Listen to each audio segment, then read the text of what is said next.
What is Gucci YouTube? It's your boy Black Gucci, our 3 long face, skinny body. And we are back, still black, with some more fire Boruto anime manga content. Before we end the video, don't forget to like, comment, subscribe, smash the like button, share the video with your friends, and let's hop into the business. Yes, sir. Ski.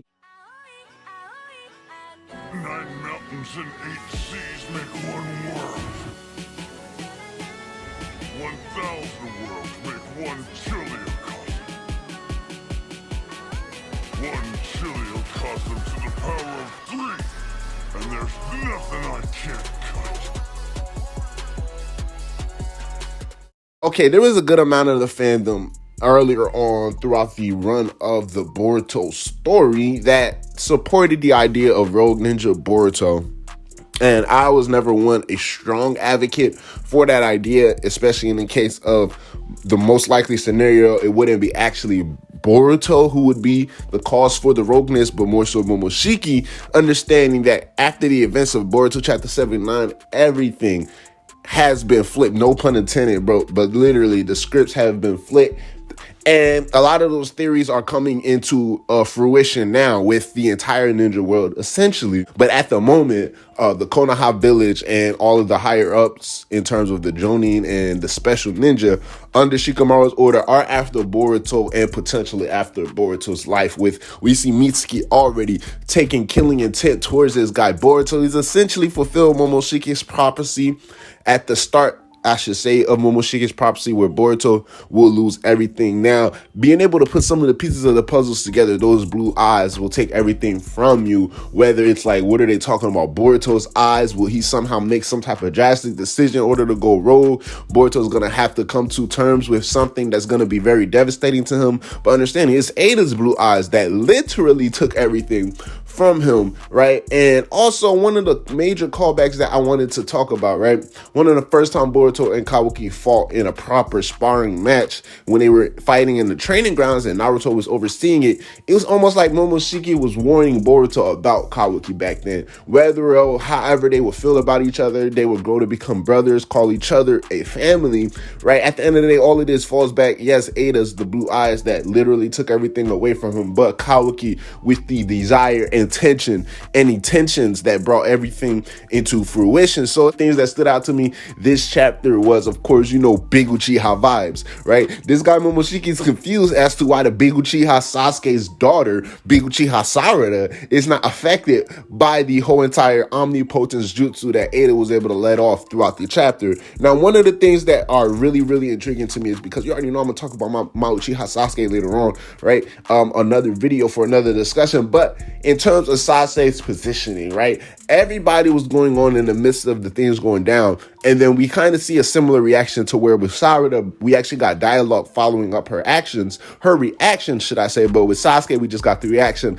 immediately, right after Shikamaru announced over Ino's jutsu and everybody's mind transfer that everybody has confirmed Boruto's location, and that's basically where everybody's running towards. As soon as they hear that, right, both Sarada does something similar to what we see Sasuke doing. Everybody's already on their way in the midst of the jutsu going off to looking for Kawaki. They don't know where Kawaki is at. Instantly, once the jutsu activates, Shikamaru then makes the announcement that they've pinpointed Boruto's location. That's where they're heading. Sasuke immediately stops in his tracks and we see his face, right? So I've seen a couple of people, not really a couple, but a lot of people theorize as to why Sasuke also isn't affected by the jutsu, just for the mere fact that it's not, just because Sasuke reacted like that, but it's already been confirmed that this man's own daughter is not affected by the jutsu, and whatever special reason that she has for not being affected by this jutsu, with all means, has to come from this guy Sasuke. So the apple don't fall too far from the tree. But with Sarada, we see her reaction,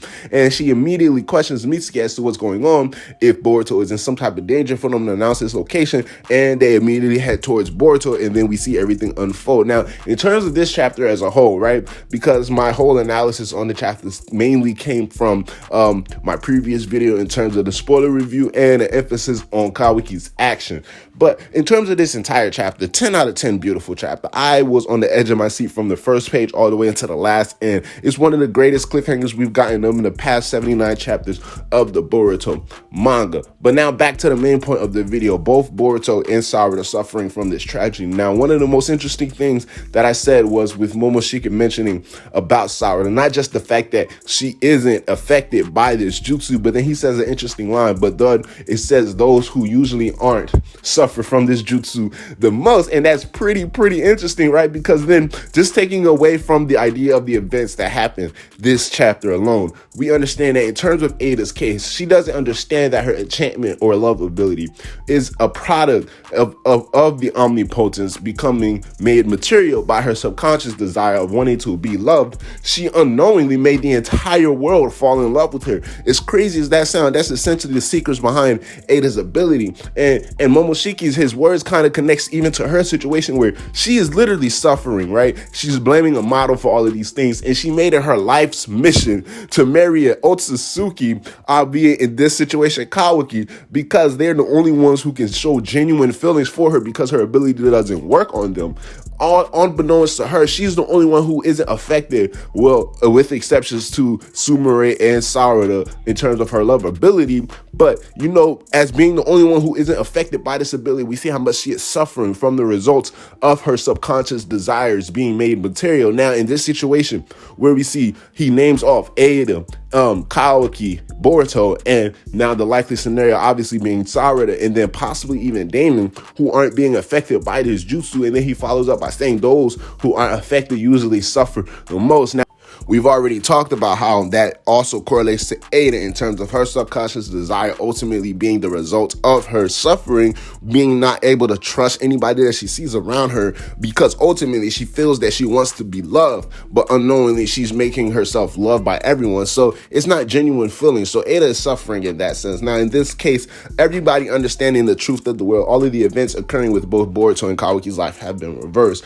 In Sarada's case, right, whether it be she going rogue with Boruto or Boruto going rogue by himself, she's going to be looked at from the outsider world's perspective as either crazy or a traitor, because she's going to be literally thought of as insane. You grew up with this guy Kawaki, and now here you are defending Boruto, who essentially in everybody's mind just tried to attempt to take Kawaki's life. Not only that, but also took Kawaki's life previously. So Sarada is going to have to go through things in terms of possibly being scrutinized or being able to hold a secret that's burden is so heavy. Someone who dreams and aspires to be the future Hokage has to understand how to, in order to deal with these type of feelings, deal with the situation, not just for the better for Boruto, but the entire village that she one day dreams of protecting and ultimately leading. So it's going to be pretty hard on Sarada's case. And imagine the same case for Sumire as well, has she be the one that's also not affected in terms of her dealing with everyone around her who might ostracize her for being crazy or either a traitor. Now, Sasuke, my nigga Batman Sensei, already know Big Uchiha vibes. He might be more so on some double agent type of stuff, more so on some Big Brother Itachi kind of vibes. It would be kind of cool to see that type of aspect. It can also be played out in terms of how they decide to carry it out. Basically saying, if it is executed properly or not. Now, why is Sasuke not affected? Possibly, why would Sasuke not be affected? Or possibly Sasuke is affected and then Sasuke figures out some type of big brain way in order to become unaffected by simply looking at Boruto, right? By fighting Boruto, understanding, nah, nigga, that's Naruto's son. For some reason, I don't know, I may be thinking Kawaki, right? But that little nigga right there, he got to be Naruto Jr. because just look at him, just on the first part, right? Just look at him. And then second of all, this man's popping out vanishing Rasengans and talking about some Date Bayo every other sentence. So you never really know how Sasuke can deduce the entire situation. But it's really beautiful poetic justice in terms of all of the foreshadowing for both Boruto and Sarada, because the Hokage and the Shadow Hokage both have different things that they have to walk on their path and ultimately make them into the ninja that they dream to be. In Naruto and Sasuke's case, Naruto walked down the path of saving Sasuke. Sasuke walked down the path of basically scrutinizing everyone in order to fulfill his own desires and duties. And Naruto was willing to go against the whole entire world in order to save a friend. Now Sarada, being placed in a similar position, is she going to be, as the future Hokage, able to go against the entire world in order to save a friend in being Boruto? And Boruto understanding he's not the one pushing everyone away, but everyone is the one that's after his life. So he's going to be forced, similar to how Sasuke thought he was forced to make the decisions that he made,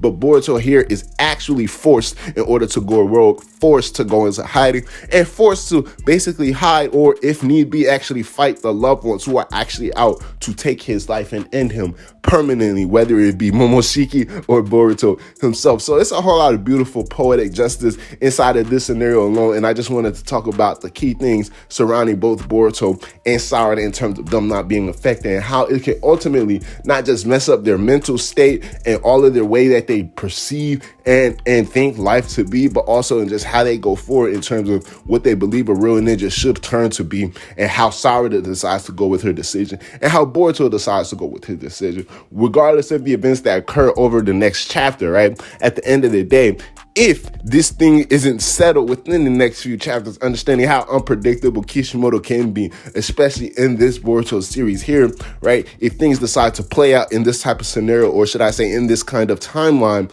for a little bit, at least a few chapters where everybody constantly thinks Kawaki is Kawaki Uzumaki, it's going to be interesting to see how Sarada builds her character, builds her resolve, whether it be everyone around turning on her, calling her crazy, which would be even worse on her mental state, rather than treating her as a traitor, but just, simply treating her as someone who knows no better, or someone who's possibly under an enemy jutsu when it's literally everyone else around her. So it's a whole lot of mental aspects that they can both suffer from in terms of the effects of this jutsu. So I'm really interested to see how things go forward and to whatever Momoshiki actually has planned for Boruto in the near future. It's your boy Black Ch.79. Let me know how y'all feel about the events of Boruto chapter 79 and how y'all feel about both Boruto and Sarada possible near future in terms of Boruto going rogue, or both Boruto and Sarada leaving the village together, or Sarada having to face the results of everyone believing Boruto to be the killer, but her being the sole person to know the truth. It's your boy Black Ch.3. Holla at your boy. I'm gonna holla at y'all. Black Ch out. Yes sir. Ski. Hey, can we take a trip to the sky? Show them that our limits too high. Cocoa butter hips on the west side. She said